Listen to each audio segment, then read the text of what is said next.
श्रीराम समर्थ. श्रीरामनवमीचे प्रवचन भाग 3. राम दयाळू आहे. त्याने काहीही केले तरी ती दयाच आहे. आत बाहेर दयाच दया. दयामूर्तीच तो. त्याचा क्रोधही दयारूपच. रामाने शत्रूला मारले पण मरणात उद्धार केला. रामाचा कोपही कल्याणकारक. म्हणूनच रामचरित्र गोड. रामाचा ध्यास लागला पाहिजे. दशरथाला रामाचा विरह झाला. राम राम म्हणत म्हणत प्राण गेला. त्याला सद्गती मिळाली. जटायूला मोठा आनंद झाला की मरतेवेळी रामाचे दर्शन झाले आणि त्याला पाहत पाहत राम राम म्हणत म्हणत प्राणोत्क्रमण झाले. मारीचाला रावण म्हणाला, सुवर्ण मृग हो आणि कपटाने राम लक्ष्मणांना सीतेपासून दूर ने, मग मी सीतेचे हरण करीन.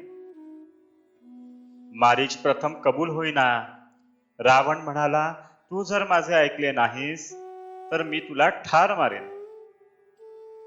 मारीच मनात म्हणाला, रावणाच्या हातून मरण्यापेक्षा रामाच्याच हातून मेलेले काय वाईट.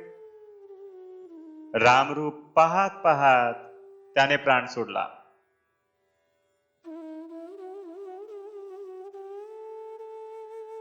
त्यालाही रामाने आत्मस्वरूपात मिळविले.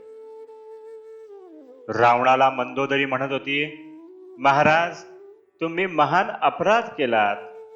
रामाची सीता त्याला देऊन टाका.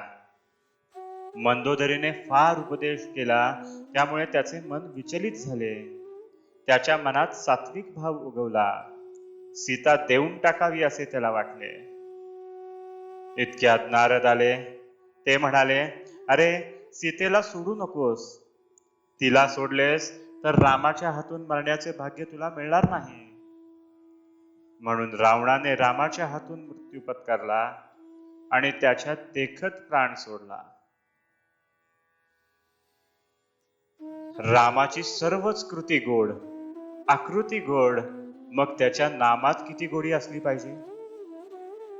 पण आपल्या अंतरात थोडा तरी सद्भाव, विश्वास पाहिजे.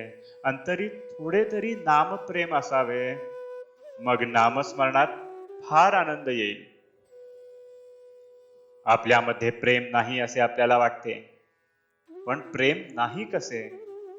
प्रेम आहे, पण ते आपण प्रपंचात लावले आहे. तेच रामनामात लावायचे आहे. त्यासाठीच रामचरित्र ऐकावे. आपल्याला जुळणारे असेच रामचरित्र आहे.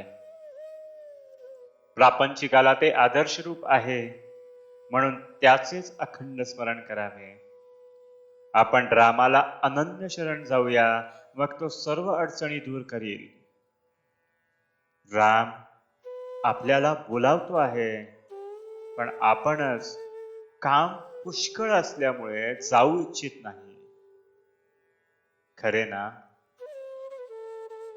आणखी काय सांगावे बरे? आशीर्वाद. जानकी जीवन स्मरण जय जय राम.